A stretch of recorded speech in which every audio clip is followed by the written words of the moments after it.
Weekend में घर रहने का मन किसको करता है, तो हम भी निकल पड़े हैं एक गांव की तरफ, जो असम का ही एक गांव है। और पूरा शहर में रह के गांव वाला फीलिंग लेने हम पहुंच गए यहाँ पे। ये है कानोका द विलेज रिसोर्ट। और सच में ये बहुत ही ऑर्गेनिक, आप देख सकते हैं, एकदम पेड़ पौधों से घिरा हुआ है। पूरा पूरा फ्रेश फील आएगा आपको। और सबसे अच्छी रिज़ॉर्ट की तो बात ये लगी कि ये पूरा आपको एक विलेज वाला फीलिंग दिलाएगा। मतलब ये लॉन से आपको आपके रिज़ॉर्ट के रूम तक टोटो में लेके जाएगा। मुझे तो लगा था शायद हमें खुद जाना है या फिर कोई बग्गी आएगी, पर ये जो टोटो लाए ना, तो मुझे एकदम विलेज वाली फीलिंग ही आई। तो ये मुझे सबसे बेस्ट लगा सबसे पहले जो अंदर गई। उसके बाद ये रहा हमारा कॉटेज। और वेदर तो बहुत ही अच्छा बना हुआ है, बिल्कुल भी धूप तो है ही नहीं, बहुत ही सुंदर वेदर किया है। तो ये रहा हमारा कॉटेज और आप देख सकते हैं बाहर कितनी तेज़ हवा चल रही है। तो चलिए अंदर की तरफ चलते हैं। रूम तो बहुत ही अच्छा था और प्राप्ति बहुत इन्जॉय कर रही थी। सबसे पहले हम रूम में घुसे और घुस के जो हमने देखा कि हमारे रूम में दो दो बेड है। एक तो ये 2 टायर वाला बेड और एक ये बेड। अब मुझे तो लगा कि ये हमें पहले पता था, लेकिन ये नहीं पता था कि सारे रूम में ऐसे ही बेड होंगे। लेकिन ये हमारे रूम में स्पेशली ऐसा बेड था कि आप इसमें 4 जन आराम से रह सकते, पर हमारे पास 4 जन थे नहीं। और ये बेड शायद सिर्फ खेलने के काम ही आता, क्योंकि इस बेड का कोई काम ही नहीं था हमारे लिए। तो बस थोड़ा बहुत प्राप्ति इस बेड पे बैठ के खेल ली, वही बहुत है। और बाहर हो रही है बारिश। हम जैसे ही रूम में एंटर किए वैसे ही बारिश स्टार्ट हो गई। तो हमें चाय की याद आ ही ना, ऐसा हो ही नहीं सकता। तो बस ये बहुत अच्छा वेदर, जो बाहर बारिश हो रही है और हम चाय का एंजॉय कर रहे हैं।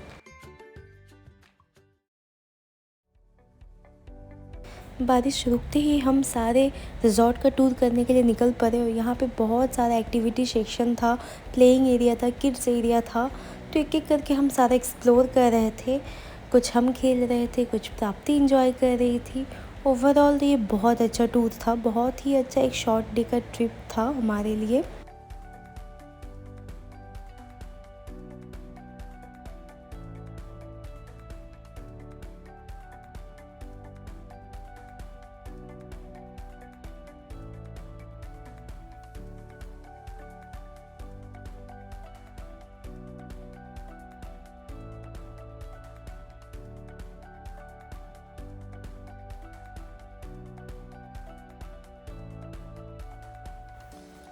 यहाँ पे छोटे बच्चों से लेके बड़े लोग सबके लिए कुछ ना कुछ एक्टिविटी है।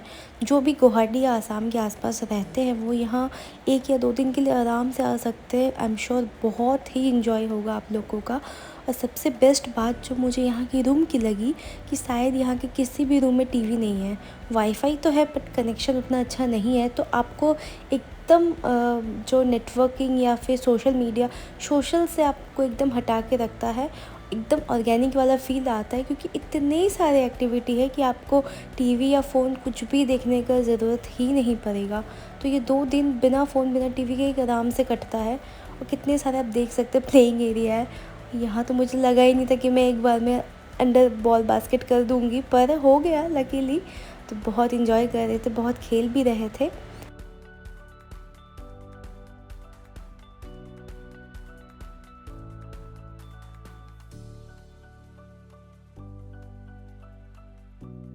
और ये ग्राउंड में ये चेस बोर्ड हमने पहले भी देखा हुआ है, पर प्राप्ति के लिए फ़र्स्ट टाइम था।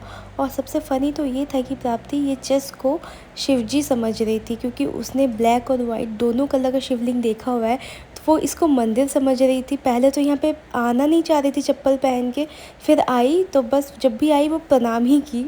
तो ये बहुत अच्छा लगा देख के।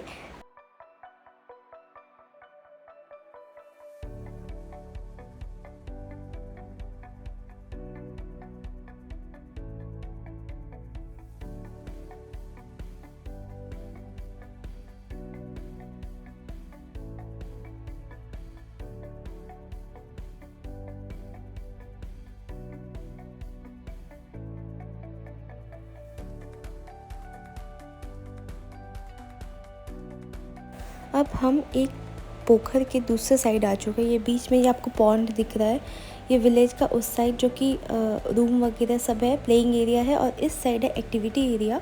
इस साइड में आपको बंजी जंपिंग मिल जाएगा, साइकिलिंग मिल जाएगा, मतलब रोप साइकिलिंग, और हॉर्स राइडिंग मिल जाएगा, बोटिंग वगैरह आपको मिल जाएगा करने के लिए। जो रूम आप अगर रूम लेते हैं, मतलब एक स्टे करते हैं यहाँ पे, तो आपके लिए ये सब फ्री है। और आप अगर यहाँ पे रूम बुक नहीं करते तो भी आप यहाँ पे आ सकते हैं, पूरा दिन एंजॉय कर सकते हैं। वो एक चार्जेबल अमाउंट लगेगा, वो आपको देना पड़ेगा, अदरवाइज़ आप सब चीज़ को अच्छे से एंजॉय कर सकते हैं।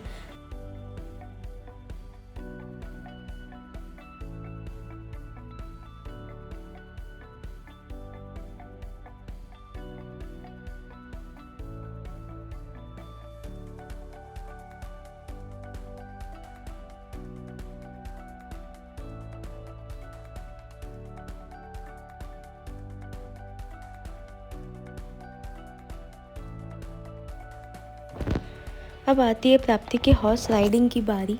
यहाँ पे प्राप्ति के लिए हॉर्स राइडिंग अलाउ नहीं था, क्योंकि वो बहुत छोटी थी, और ज़्यादा बड़े लोगों के लिए भी अलाउ नहीं था, जैसे कि हम लोग के लिए। एक वेट है, उस वेट तक कोई भी अगर आ जाए तो वो लोग हॉर्स राइडिंग कर सकते। पर फिर भी हमने कहा प्राप्ति को एक राउंड ये सही आप घुमा दीजिए, तो वो अंकल बहुत ही अच्छे थे, उन्होंने कहा ठीक है कोई बात नहीं। वो प्राप्ति को उसने एक राउंड घुमा दिया और प्राप्ति बिना डरे हॉर्स पे बैठ गई। हम लोग सोच रहे थे पता नहीं वो बैठेगी भी नहीं। इनफैक्ट लास्ट में तो वो उतरना भी नहीं चाह रही थी, वो बोल रही थी और घूमना है। पर उसके लिए तो बहुत अच्छा मोमेंट रहा, क्योंकि जो वो सब कुछ टीवी में या खेल में देखती थी वो आज वो लाइव देख रही है, तो वो बहुत ज़्यादा ही खुश थी, क्योंकि उसको ये याद ही रह गया है कि यहाँ पे उसने हॉर्स देखा हुआ है।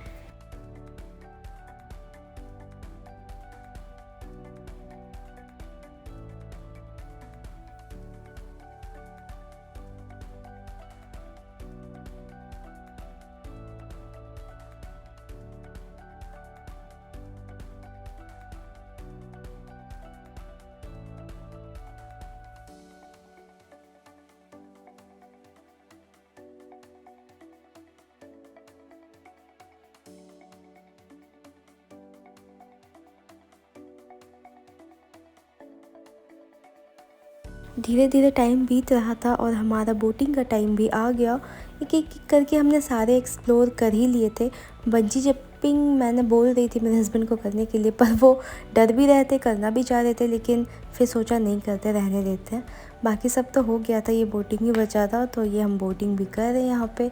और सबसे क्यूट तो प्राप्ति का जैकेट एकदम परफेक्टली फ़िट हो गया। मैंने फ़र्स्ट टाइम इतने छोटे बच्चों का जैकेट भी देखा, तो अच्छा लगा। और यहाँ पे कोई एक बंजी जंपिंग कर रहा था, तो मैंने सोचा चलो ये रिकॉर्ड कर लेते हैं, हम नहीं तो कोई और ही सही, रिकॉर्ड तो कर लेती हूँ कि कैसा होता है। तो ये रहा, बहुत ही ईजी ही लग रहा था, पर पता नहीं क्यों फिर भी डर लगता है करने में। तो बस ऐसे ही करते करते हमारा आज का दिन ऐसे ही बीत रहा था।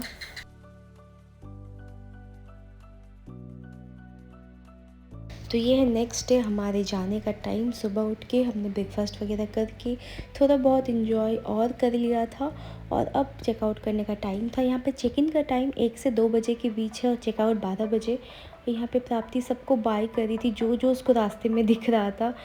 आई एम श्योर वो मिस ज़रूर करेगी। तो चलिए इस वीडियो को मैं यही एंड करती हूँ। अच्छा लगा होगा तो लाइक कर दीजिएगा। बाय।